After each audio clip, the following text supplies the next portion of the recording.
for good grades. I wish I was better at relationships. I wish I was an artist. I wish I had a better relationship with my wife. I wish for a life full of happiness. I wish I may. I wish I might have the wish. I wish tonight.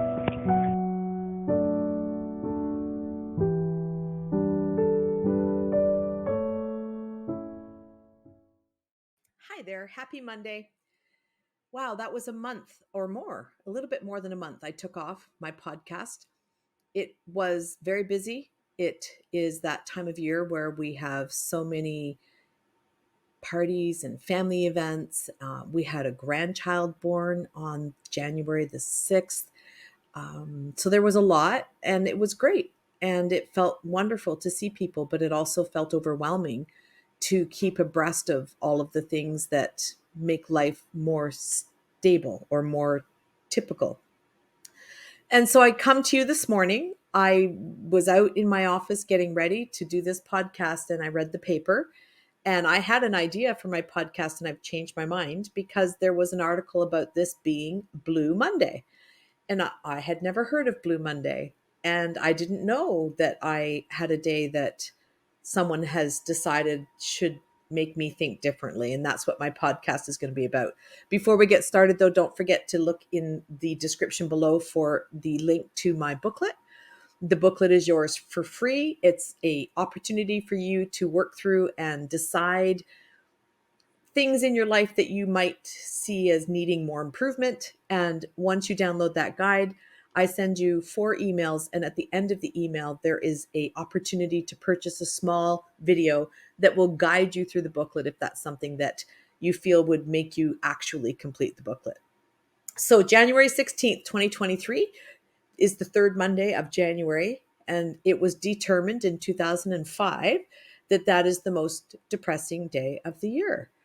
And I didn't know what I didn't know until this morning. And I thought, wow, that's interesting. So the first article was actually in our local newspaper, and it was by a psychologist. And they did state at the beginning of the article that there was nothing to confirm that this was an actual thing, but they decided to write an article and give people who may be struggling some ideas of what they could do to not struggle. The part that I found sort of fascinating was this. Pre-Christmas, we hear about how difficult Christmas is for people. If you are estranged from your family, it's hard. If you go with family events, but there are people in the family that cause grief, then those events are difficult. And there's all these coping strategies about how to handle that.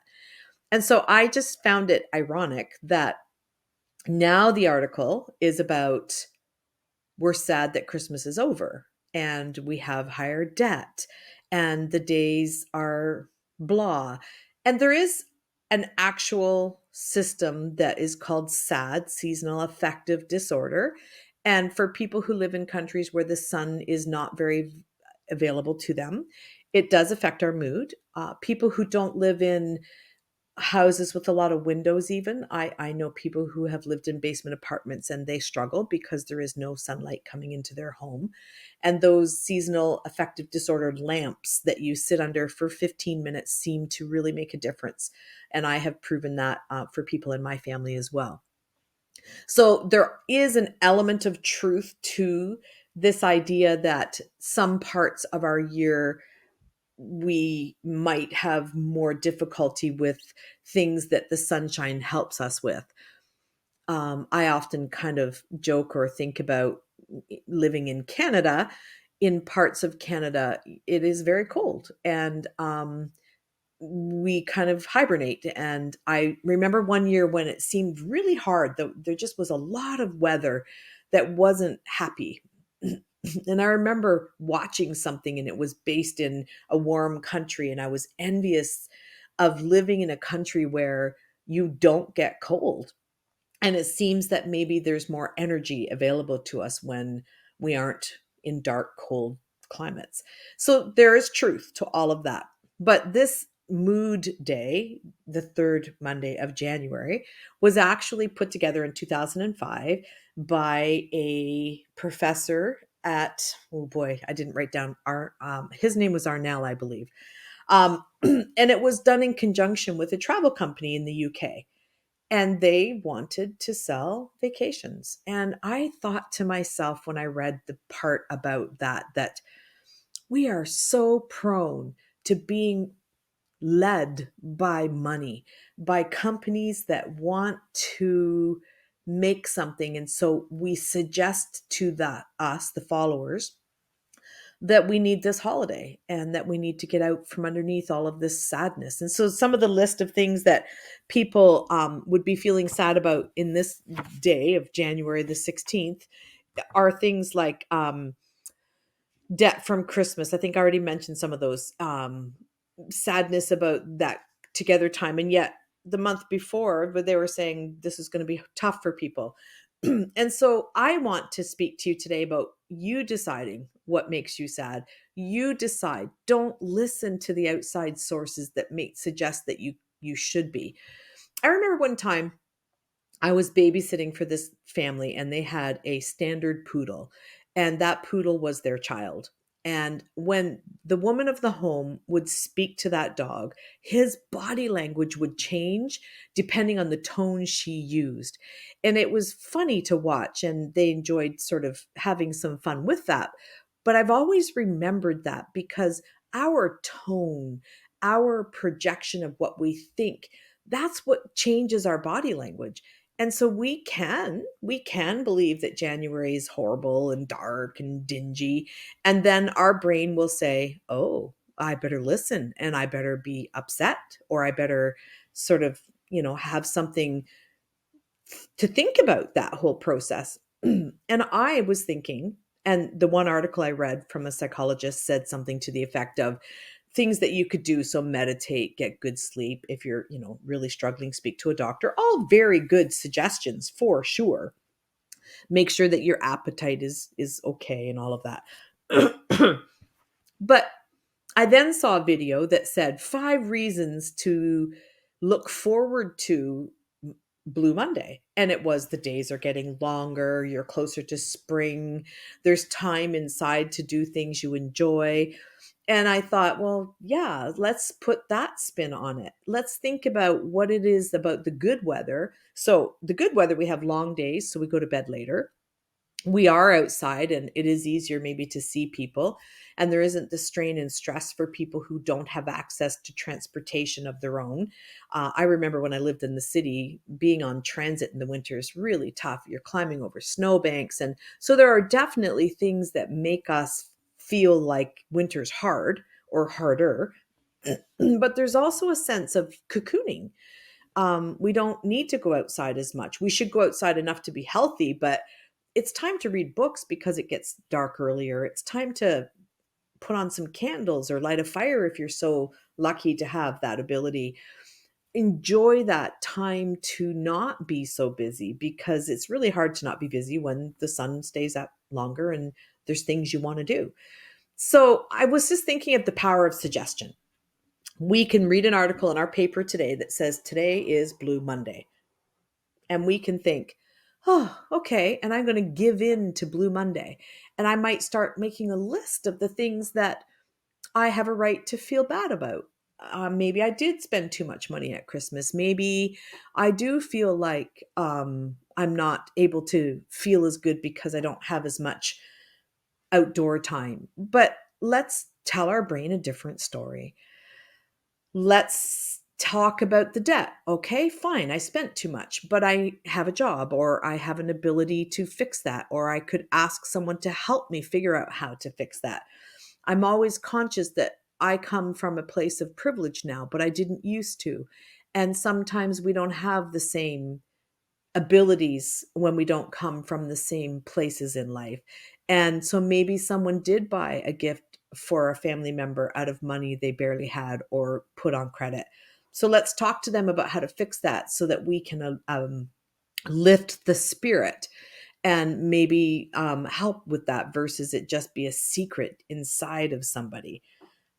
I was thinking about even sleep. If we need to get more sleep and our circadian rhythms are affected, what can we do about that? Let's do some research. I find for myself when I feel down, One of the things that I have learned, I didn't know this magically, but I learned how to do this, was to worst case scenario that situation. I actually decided in my 50s to start writing a blog, and I called it Life Without Fluff. And you can go find that. I believe it's lifewithoutfluff.com. And the reason for that title was this. When life has no fluff, what do we feel? And I see fluff as the things other people tell us, the things that we seem to feel like we need to keep up with, keeping up with the Joneses, if that's an old saying. And anything our neighbor has, we should have. The things that we feel somehow make us a part of society. But if we are spending so much time keeping up that we are now depressed, then it doesn't make sense to do that. So what could we peel back? What could we say no to? What could we decide that in our own skin, we can feel good if, and you fill in that blank and then you achieve that. I find for me, sometimes when I work in an office by myself and I stay at home more than some, given what I do, I need to set up a schedule for myself. I need to decide what time I will sit at my desk and what I will work on. And even if it's a little bit fabricated in the sense that, well, I'll read that book so I have more knowledge about a topic I want to share, it's still doing something.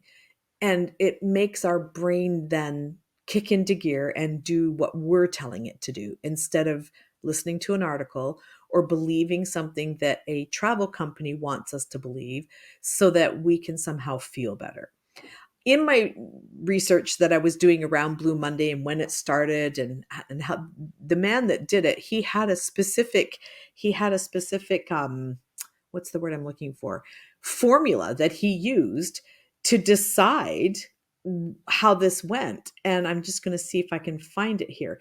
His name was Dr. Cliff Arnall, and his formula pointing to the third Monday, describing the day as the gloomiest of year. He did an equation to come up with that.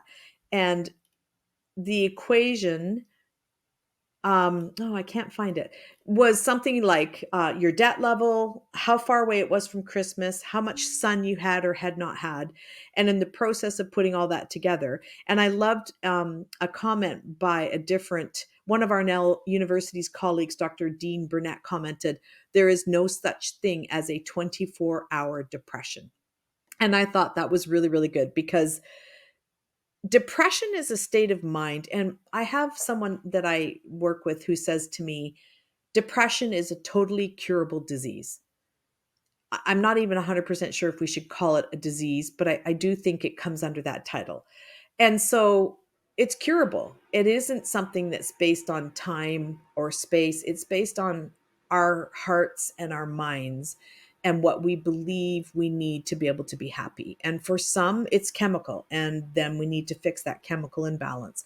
But day to day, to suggest that today is the most depressing day of the year, for me, I have beautiful sunshine today. I'm back in my office. I'm doing the part of my life that I'm enjoying. It never occurred to me to be depressed. But it was interesting to read the article and think, well, maybe that's why, and then insert thought. But then I went, no, that's silly. And I decided to research. One of the things I came across was a song by a British band called Blue Monday, and the band is New Order. And it talked about the past and how people were. It's not a very heavy lyric song, but a line in it that I really liked says, "And still I find it so hard to say what I need to say, but I'm quite sure that you will tell me just how I should feel today." And I thought, wow, it's interesting because communication is key. That's one of my big things. And if we can't help people speak about the things they want to say, yet we're very willing to tell them how they should feel, that's mixed up. That's not going to do things for people. And I'm not sure why we are so afraid as a human race to be vulnerable and to share feelings. So the article I read about it being Blue Monday from a psychologist, it was kind of ending with, don't be afraid to talk to people. Don't be alone.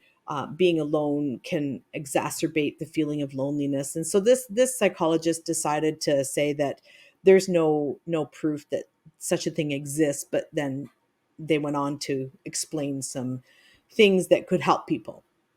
And so, sure, absolutely, this will be tough for some people. It will be tough for different reasons. It won't be that formula that he came up with about your debt level and all of that.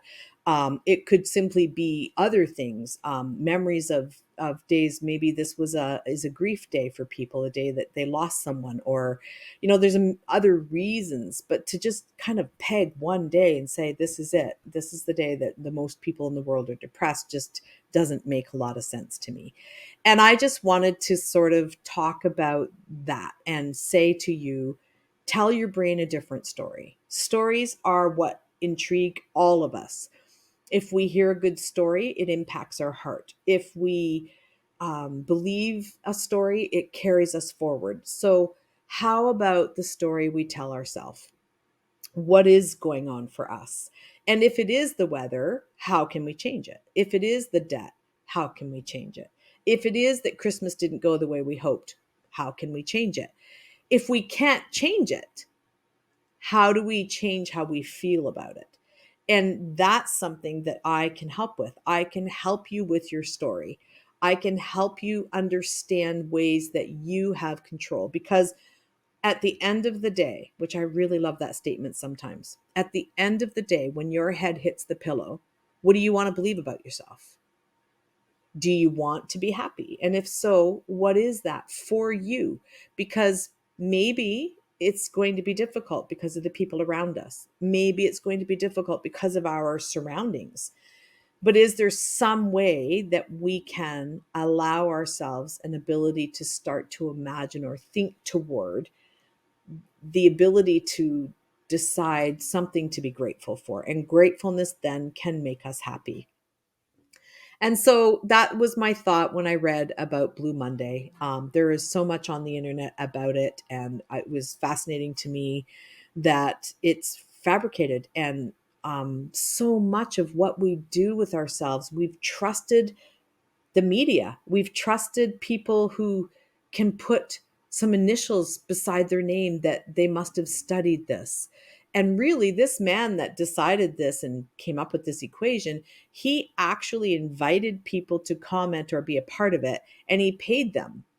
And the university put some distance between themselves and this professor because they did not want to be attributed to that. And we have to be careful as humans to make up our own minds. And we are so caught up in a world where information is at our fingertips and we can be swayed by that. We were just discussing in our living room that there's a new post out or article out about how propane cooking stoves are causing asthma. And I said to myself, oh my goodness, here we go again. I spent half my life believing all of the different things that we were told about food because I struggle with weight. And I'm learning that so much of it was maybe not fabricated. I think people are trying to, give information, and they're trying to help, and they love to learn, and they're trying to create awareness about things. But we can't take it as gospel, and we can't take it as real without a lot of research that a lot of us don't have time to do. And so I want people to start honing their internal voices. I want people to start thinking to themselves, if that seemingly doesn't make sense, I need to discover what inside of me is telling me that. Now, with COVID, there's such a split. Some people think everything we've been told is wrong. Other people think we should follow it to the letter.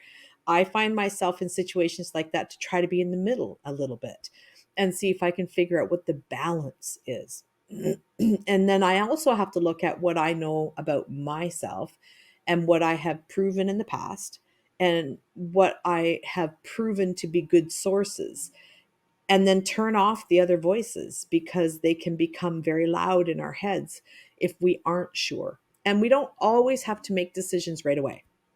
We can take time to think And we live busy lives. And so how do we do that?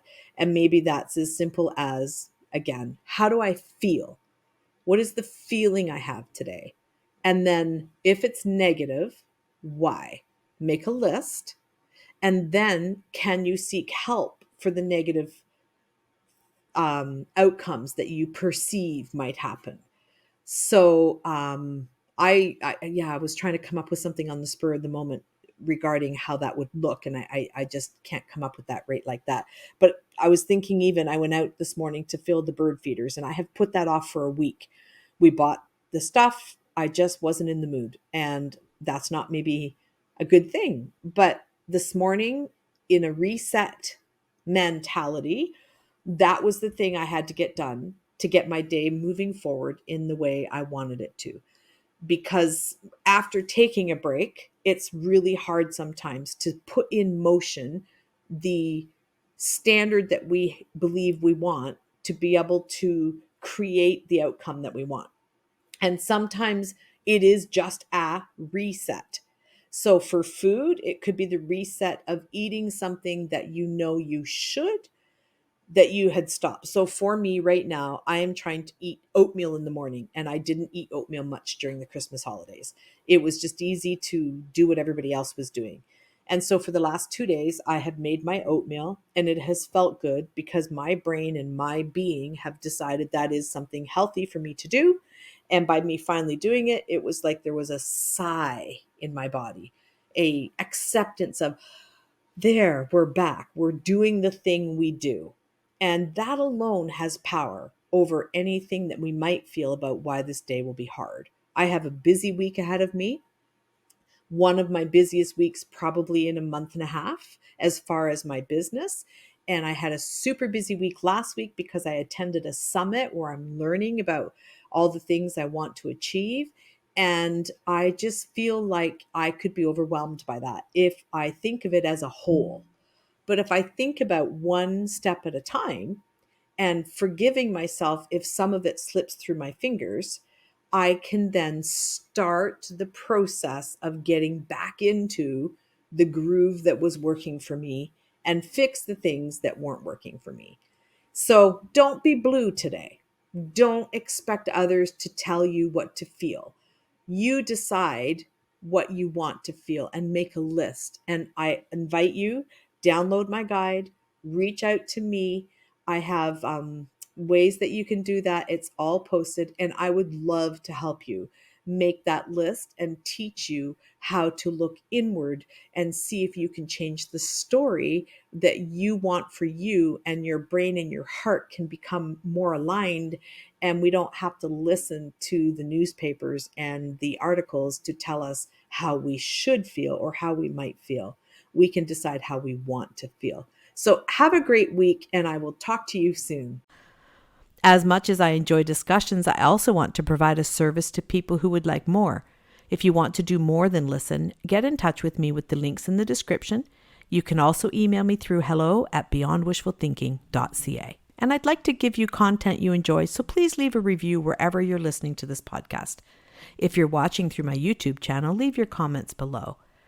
If you want more of Beyond Wishful Thinking podcasts, make sure to subscribe for free on Apple Podcasts, Spotify, and wherever you are listening right now.